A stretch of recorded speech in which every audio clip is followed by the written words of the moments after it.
কত দেওয়া 25 degree Celsius তাপমাত্রায় দ্রাব্যতা কত দেওয়া আছে আমাদের 40 এবং 50 ডিগ্রি সেলসিয়াস তাপমাত্রায় দ্রাব্যতা দেওয়া 60। সো আমরা এই ধরনের কোশ্চেন থাকলে কোশ্চেন কি বলছে 50 ডিগ্রি সেলসিয়াস তাপমাত্রায় 100 গ্রাম AB3 সম্পৃক্ত দ্রবণকে 25 ডিগ্রি সেলসিয়াস তাপমাত্রায় শীতল করলে কি পরিমাণ দ্রবক কেলাসিত হবে। তাহলে কি কোশ্চেন চাইছে কি পরিমাণ দ্রবক কেলাসিত হবে। সো এই কোশ্চেনটা যদি করে আমরা কি করব প্রথমেই যেটা করব বেশি দ্রাব্যতা থেকে কম দ্রাব্যতা বিয়োগ করে দিব। তাহলে এখানে কত আছে 50 থেকে কততে নামবো 25 ডিগ্রি সেলসিয়াস তাপমাত্রায়। তাহলে 50 ডিগ্রি সেলসিয়াস থেকে 25 ডিগ্রি সেলসিয়াস তাপমাত্রায়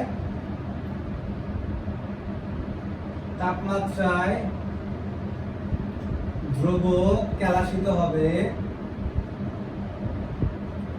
কত 60 - 40 গ্রাম। তার মানে আলটিমেটলি কত গ্রাম আসে 20 গ্রাম।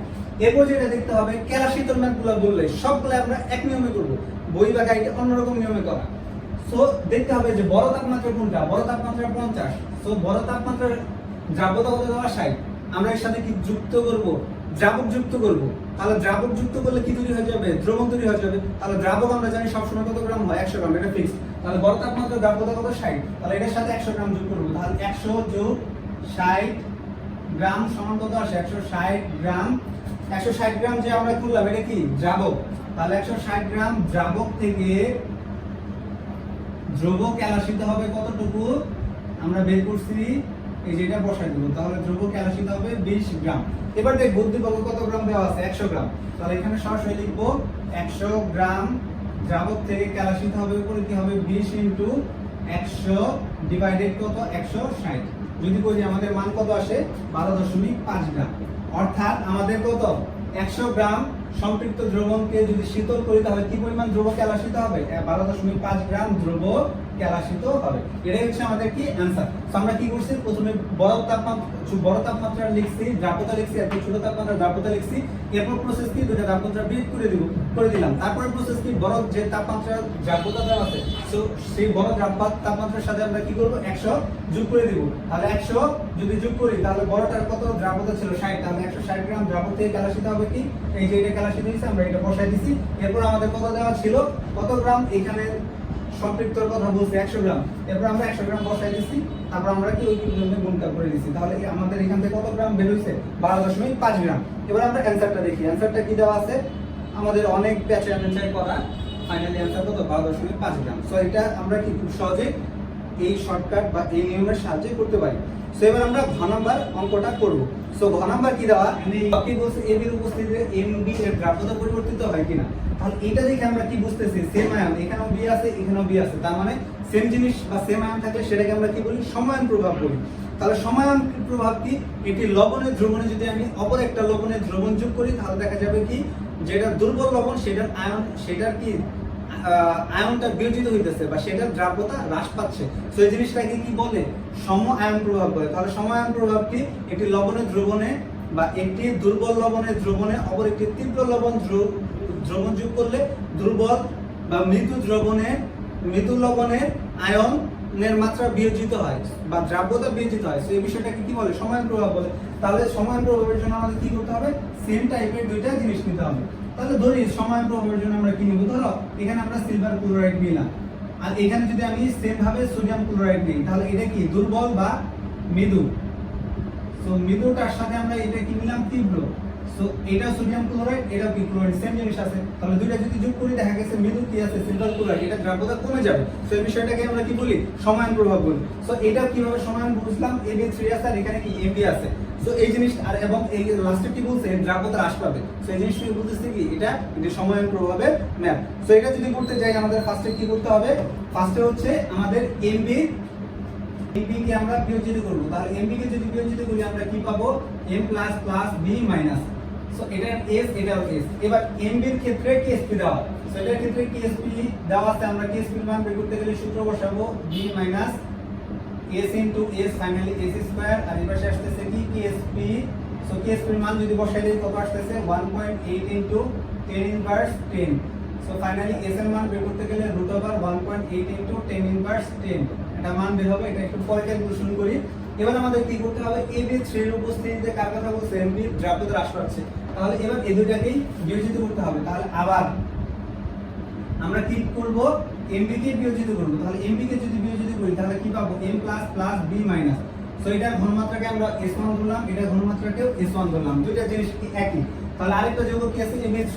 সো ab3 কে যদি আমি বিয়োজিত করি তাহলে আমরা এখানে কি পাবো, a3 plus b3b minus. So এটার ঘনমাত্রা কত জানি না। এবার এটা তো সরাসরি যুক্ত করতে পারবো না, এখানে কোশ্চেনে একটা জিনিস মিসিং ছিল। মিসিংটা কি পরিমাণে ab3 যোগ করব এটা লেখা নাই। সো এটা যদি লেখা না থাকে তাহলে আমরা এখানে কি করব, যে ধরি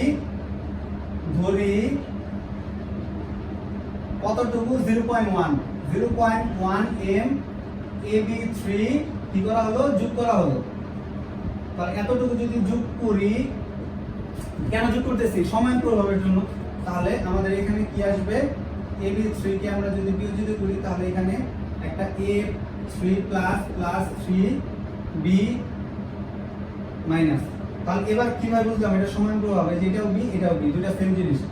সো এটার ঘনমাত্রা তো দেওয়া আছে, কতটুকু আমরা বের করছি, এটা 0.1 এটাও কত 0.1, বাট এটার সামনে কত দেওয়া আছে 3, তার মানে 3 গুণ হবে। এটা তো আমাদের কোনো কাজে লাগবে না, আমাদের কাজে লাগবে কি এটা। তাহলে আমরা যদি দুইটা গুণ করি তাহলে কত আসবে, 0.3 করলাম। এবার এখান থেকে আমরা কি করব, m প্লাস এর ঘনমাত্রা পাইছি, তাহলে m প্লাস এর ঘনমাত্রা বা m প্লাস সমান আমরা কি লিখতে পারি, s1। আর এটা যে আমরা বের করলাম b মাইনাস, এটার ঘনমাত্রা কত পাইলাম, 0.3। এটা সেম জিনিস, এটা 0.3, এটা তো জানি না s1। তাহলে এটার সাথে কি করব, আমরা s1 যোগ করে দেব। তাহলে b - 3 এর ঘনমাত্রা কত, 0.3 প্লাস s1। ঠিক আছে, তারপরে আমরা আবার কি বের করব, এখান থেকে ksp বের করব। তাহলে আবার अगेन উই নো, তাহলে আমরা কাকে বিয়োজিত করব, mb কে বিয়োজিত করব। সো এবার যদি আমরা সেম ভাবে mb কে বিয়োজিত করি তাহলে আমরা কি পাবো, mb কে বিয়োজিত করলাম তাহলে m প্লাস b মাইনাস। এবার কোশ্চেন আছে mb কে কেন করলাম, আমরা ab3 কে তো পারতাম, বাট ab3 এর ksp দেওয়া নাই, mb কে ksp দেওয়া আছে, mb কে করছি। তাহলে এবার mb কে যদি করি তাহলে ksp যদি আবার বের করতে চাই, m plus into b minus. So আমরা এবার এটা করে ফেলছি।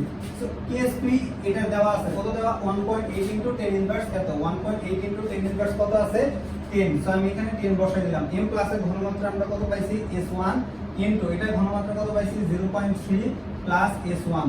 এবার আমাদের কি করতে হবে, সরাসরি গুণ করে দিতে হবে। সো যদি গুণ করে দিই 1.8 ইনটু 10 ইনভার্স 10, এটার সাথে এটা গুণ করলে কি হবে, 0.3 s1, তারপর কি প্লাস s1 আর s1 গুণ করলে কি হবে, s1 স্কয়ার। এখানে যে এটা কি বড় স্কয়ার আছে, এজন্য স্কয়ারটার মান কি খুবই নগণ্য, এজন্য এটাকে আমাদের কি করতে হবে, বাদ দিয়ে দিতে হবে, খুবই নগণ্য। তাহলে এটা যদি খুবই নগণ্য হয় তাহলে আমি ফাইনালি এখানে মান কি পাবো, আমি একটু উপরেটুকু পরিষ্কার করে দেই। আচ্ছা, উপরেটুকু পরিষ্কার করার আগে এটার একটু মানটা বসাই দিই। এটার মান কত আসছে, এটার মান আসে হচ্ছে mb এর দ্রাব্যতা 1.34 ইনটু 10 ইনভার্স 5। ওকে, তাহলে এবার এটার ক্ষেত্রে আমরা কি করব, সাইডে আমরা করি, এটা যদি বের করি তাহলে এটা ফাইনালি মান কত আসতেছে, 1.8 ইনটু 10 ইনভার্স 10 ইকুয়াল, এটা তো বাদই, তার মানে কত আসছে, 0.3 s1। তাহলে ফাইনালি যদি আমি s1 এর মান বের করতে চাই তাহলে এটার সাথে এটা গুণ আছে, তার মানে এটা শুধু ভাগ 1.8 ইনটু 10 ইনভার্স 10 ডিভাইডেড 0.3। তাহলে এটা দ্রাব্যতা কতটুকু আসতেছে আমি দেখে একটু বসাই। তাহলে এটা দ্রাব্যতা আসছে কত, 6 ইনটু 10 ইনভার্স 10। তাহলে আমরা এই থেকে কি বুঝলাম, যে একটু আগে আমাদের যে দ্রবণটা ছিল, উদ্দীপকের দিকে একটু যাই, দ্রবণটা কি ছিল, mb। এই দ্রবণের ঘনমাত্রা আমাদের কত ছিল, 1.34 ইনটু 10 ইনভার্স 5। বাট এই দ্রবণের ভিতরে যখন আমি ab3 যুক্ত করছি তখন এর ঘনমাত্রা কমে কত হয়ে যায়, 6 ইনটু 10 ইনভার্স 10 হয়ে যায়। তার মানে কি পরবর্তীতে ab3 যোগ করার পরে এর ঘনমাত্রাটা কি হয়, হ্রাস পায়। সো এই জিনিসটাকে আমরা কি বলতেছি, ফাইনালি দ্রাব্যতা বা সমায়ন প্রভাব। সো সৃজনশীলটা খুবই ইজি ছিল, সো অনেকের মধ্যে এইটা অ্যানসার করতে অসুবিধা হয়। সো আশা করি আজকের পর আর অসুবিধার সম্মুখীন হবে না। সো দেখো একবার সৃজনশীল। সো এই ছিল আমাদের অ্যানসার।